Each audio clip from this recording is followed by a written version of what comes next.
चलो आज समझते हैं त्रिकोणमिति के बारे में। ठीक है, ट्रिग्नोमेट्री के बारे में। तो त्रिकोणमिति वाला चैप्टर अपन को पढ़ना है। कुछ चीजें समझ लेते हैं सबसे पहले। जैसे सामान्य जीवन में आपने देखा होगा। अच्छा, इससे पहले हमने समकोण त्रिभुज के बारे में बताया आपको। समकोण त्रिभुज कहलाता है जिसका एक ऐसा त्रिभुज जिसका एक कोण 90 अंश हो, जिसका एक कोण 90 अंश हो, वो त्रिभुज समकोण त्रिभुज कहलाता है। ठीक है, 90 अंश के सामने की भुजा को कर्ण कहते हैं। सदैव दो भुजाएं और होती हैं उसकी सहायक, ऐसे बन जाता है समकोण त्रिभुज।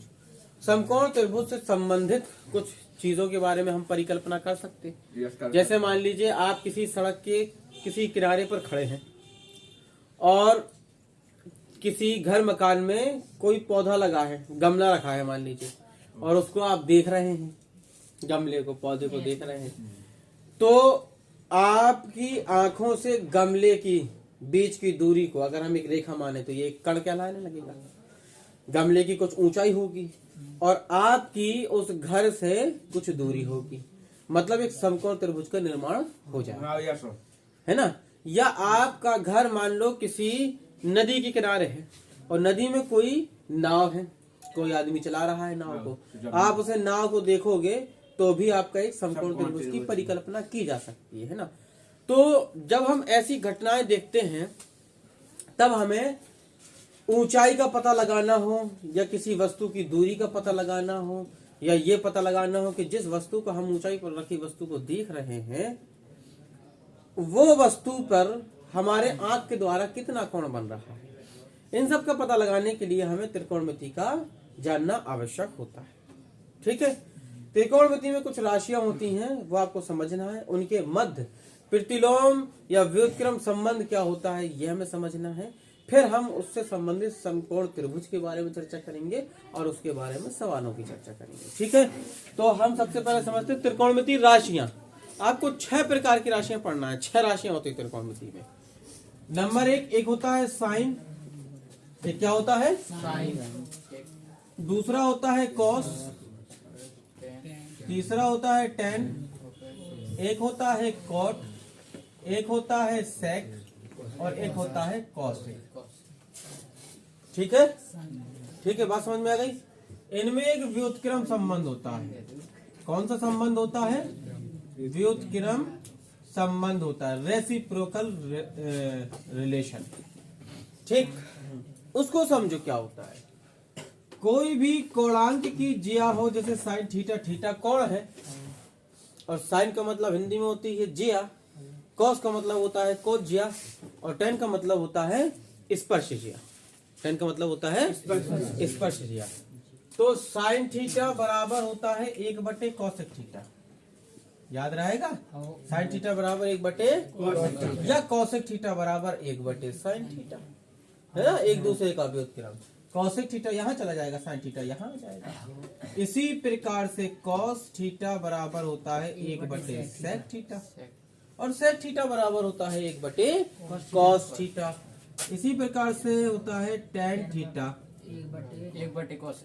टेन थीटा बराबर होता है 1/कॉट थीटा या कॉट थीटा बराबर 1/टेन थीटा। और एक टेन थीटा का सूत्र और होता है, वो होता है साइन थीटा बटे कॉस थीटा। कितना होता है? साइन थीटा बटे कॉस थीटा। ये जब सब समकाएं पढ़ेंगे तब हमें इनकी आवश्यकता पड़ेगी इस वाले सूत्र की।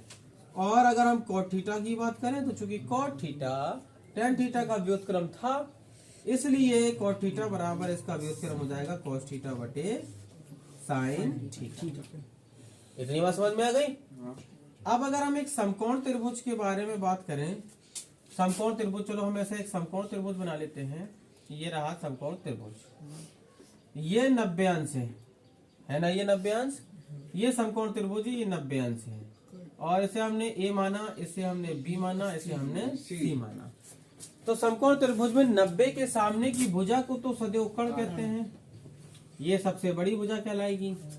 अब इसके बाद हम जिस कोण की बात कर रहे हैं, जैसे अगर हम ए कोण की बात कर रहे हैं, ए कोण एक न्यून कोण है। कौन सा कोण है?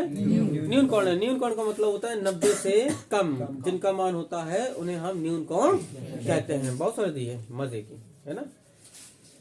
तो 90 से कम जिसका मान होता है कोण का उसे हम न्यून कोण कहते हैं। ये न्यून कोण है।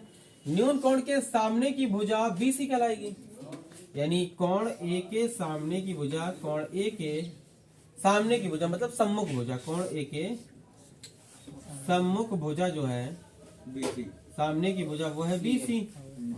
अगर लेकिन हम C की बात करें तो C के सामने की भुजा है AB। कोण C के सम्मुख भुजा क्या है? AB है। अब हमें एक संबंध पता करना है।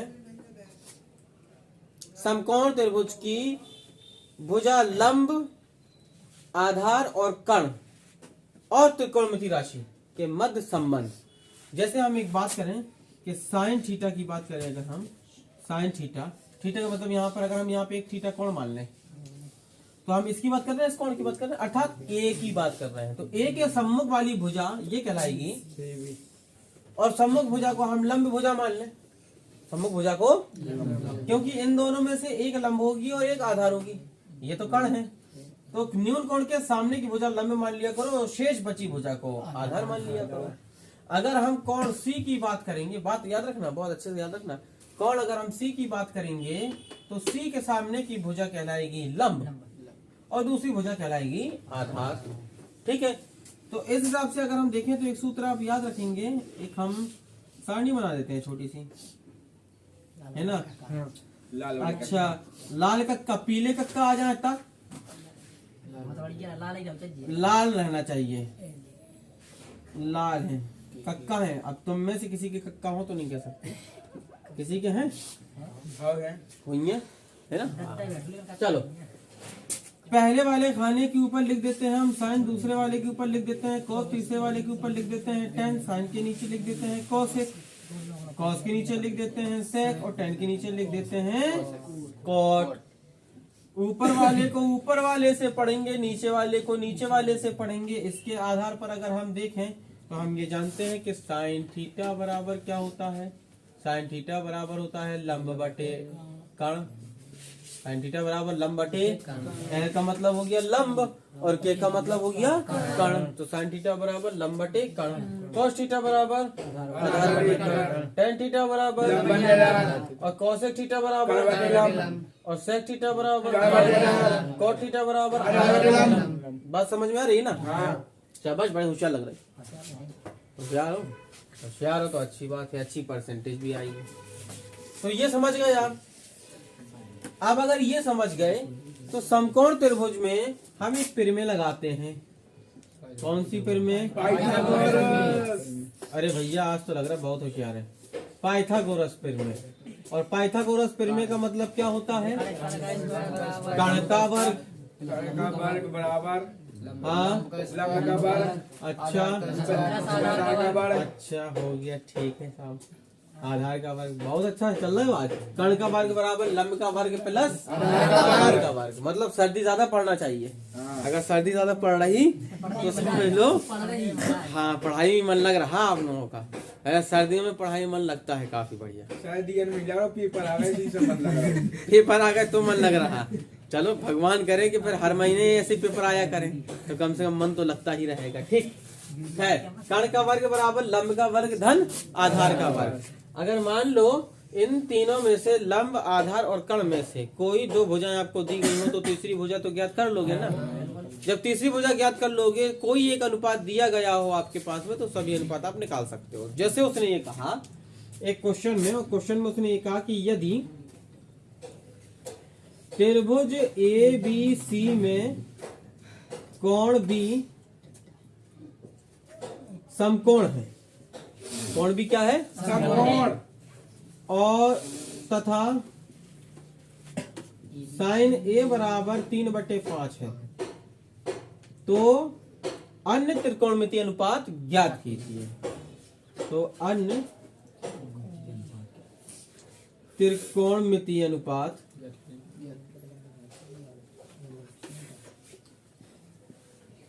ज्ञात कीजिए। अन्य त्रिकोणमितीय अनुपात का मतलब हो गया कि साइन A को छोड़ के बाकी 5 बचे, उनको ज्ञात कीजिए।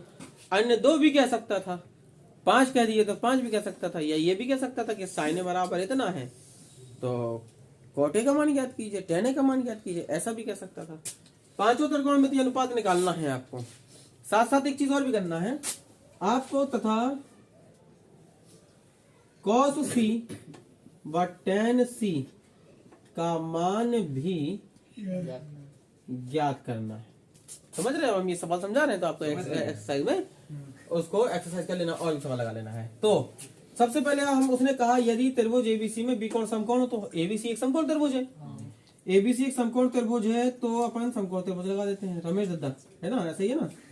ये मान लो ए हो गया, बी कोण समकोण है तो पहले तो बी कोण कर लें, फिर ये एक सी हो गया, एक ये ए हो गया, इधर पे ए इधर पे सी, ऐसा भी हम कर सकते थे, है ना।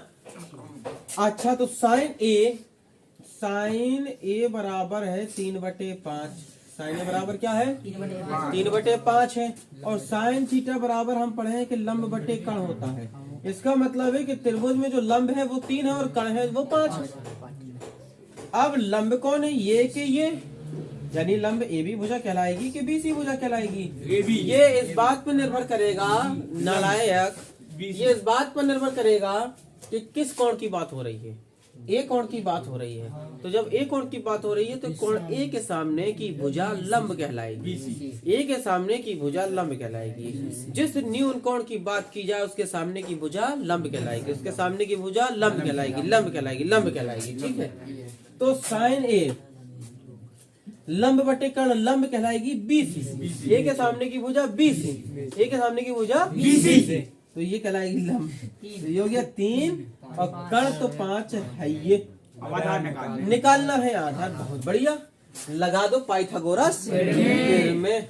पाइथागोरस पिर में हम लगाते हैं, एक सीढ़ी बना ले अपन ऐसे, तो फिर यहाँ शिखर तक पहुंचेंगे और 90% से ऊपर नंबर लाएंगे, ऐसा दृढ़ निश्चय लेंगे, है ना। तो हम लगाते हैं पाइथागोरस पिर में कर्ण का वर्ग मतलब 5 का वर्ग, लंब का वर्ग 3 का वर्ग, धन आधार का वर्ग मतलब ए बी का वर्ग, है ना। तो ए बी स्क्वायर बराबर 5 25 और 3 तिरका 9 बचे 16 को लिख सकते हैं 4 का वर्ग, ए बी बराबर 4 आ गया। तो ये लिख लिया हमने 4, इसमें खींच दिया गोला। गोले का मतलब हो गया कि ये चीज हमने निकाली है। अब साइन ए बराबर 3/5 था, साइन ए बराबर 3/5 था। पहले कौशिक ए निकाल लेते हैं। कौशिक ए साइन का उल्टा होता है, यानी कर्ण बटे लंब होता है, कर्ण बटे लंब होता है। कर्ण 5 है और कोण ए की बात कर रहा है, ए के सामने की भुजा लंब 3 है। अब जो है त्रिकोणमिति से संबंधित कोणों में संबंध अपन पढ़ने जा रहे हैं। त्रिकोणमिति के कोणीय संबंध। देखो हमें सिर्फ 0 से 90 वाले संबंध पढ़ना है। एक बात समझो, ये कहलाता है चतुर्थांश, ये एक्स अक्ष कहलाती, ये एक्स की ऋण दिशा, ये धन दिशा, ये वाई अक्ष की धन दिशा और ये वाई अक्ष की ऋण दिशा। ये कोण कहलाता है इतना 0 से 90। क्या कहलाता है ये 0 से 90। और ये कहलाता है 90 से 180। 90 से 180 ये होता है 180 से 270 और ये होता है 270 से 360 और एक पूरा चक्र 360 का कहलाता है। तो जो पूरी त्रिकोणमिति राशि होती हैं वो पहले वाले चतुर्थांश में ऑल पॉजिटिव होती हैं, मतलब सभी धनात्मक राशियां होती हैं और इन्हीं के बारे में हमें पढ़ना है। आप हमसे अभी ये समझ लो कि जो त्रिकोणमिति राशियां हैं 90 वाली जो राशियां हैं वो कैसे परिवर्तित होती हैं। सुनो, साइन 90 माइनस थीटा हो, क्या हो, साइन 90 माइनस थीटा बराबर हो जाता है cos theta. Sine 90 minus theta बराबर cos theta. Cos 90 minus theta बराबर साइन थीटा, एक दूसरे में परिवर्तित हो जाते हैं। इसी प्रकार से tan 90 माइनस थीटा का मान कितना रखते हैं, cot theta. Cot 90 minus theta का कितना रखा जाता है, tan theta. Cot 90 minus, cos नहीं है बेटा, tan है ना। और सेक 90 माइनस थीटा का कॉसेक थीटा। और कौशिक 90 माइनस थीटा का सेक थीटा रखा जाता है। ठीक है, और इनकी सहायता से हम कुछ त्रिकोणमितीय सवालों को हल करते हैं। ठीक, अभी पहले इनसे संबंधित सवालों को देखते हैं कि कैसे हल करेंगे, बाद में दूसरे संबंधित। ठीक है, एक बात और सुन लो, एक सूत्र होता है sine square theta plus cos square theta बराबर 1। कितना? Sine square theta plus cos square theta बराबर 1। मतलब जो कोण यहाँ पर है वही कोण यहाँ पर, ये एक सर्वसम है, ये एक सर्वसम है। इसकी कभी जरूरत पड़ भी सकती है आपको। देख, जैसे अगर मान लीजिए हमने सवाल में ये कहा कि साइन 51 बटे कॉस 49, साइन 51 बटे कॉस 49 अंश का मान कितना होगा। तो आप ये देखो कि साइन है, एक जगह कॉस है, इन दोनों में से किसी को भी एक को बदल लेते हैं 90 की राशि से। बदलने का मतलब कि किसी एक को बदल लेते हैं ताकि दोनों या तो साइन में बन जाए या फिर कॉस में बन जाए। तो देखो जरा, अगर हम साइन को लिखना चाहें 51 को, तो हम लिख सकते हैं 90 माइनस 49। बोलो, 90 माइनस 49। इधर पे आप एक काम कर लें, 39 लिख लें। अच्छा, 39 लिख लें, ज्यादा बेहतर होगा। साइन 51 बटे कॉस 49, तो 90 में से अगर हम 39 घटाते हैं तो 51 बचेगा। 51 बचेगा, और बटे में कॉस 39 ज्यों का त्यों। अब हमने ये पढ़ा था कि साइन 90 माइनस थीटा बराबर कॉस थीटा हो जाता है। तो साइन 90 माइनस 39 बराबर क्या हो जाएगा? कॉस 39, है ना। तो ये आ जाएगा कॉस 39, बटे में आ जाएगा कॉस 39। ये कट गया, बराबर में क्या बचा? 1। समझ रहे? बराबर में क्या बचा?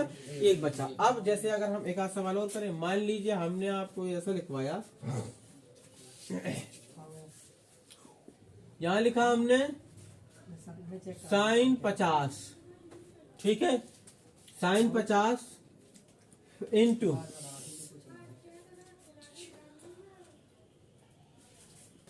सेक 40, साइन 50 इंटू सेक 40। इतने का मान पूछ लिया हमने, साइन 50 इंटू सेक 40 का मान कितना होगा।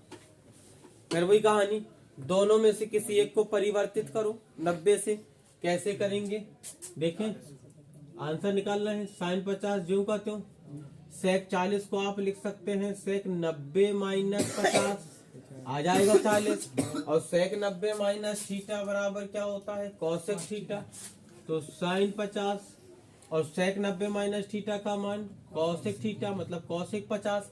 अभी अभी आपने पढ़ा था, अभी हमने आपको बताया था कि कॉसेक थीटा बराबर क्या होता है? 1 बटे साइन थीटा। कॉसेक थीटा बराबर 1 बटे साइन थीटा।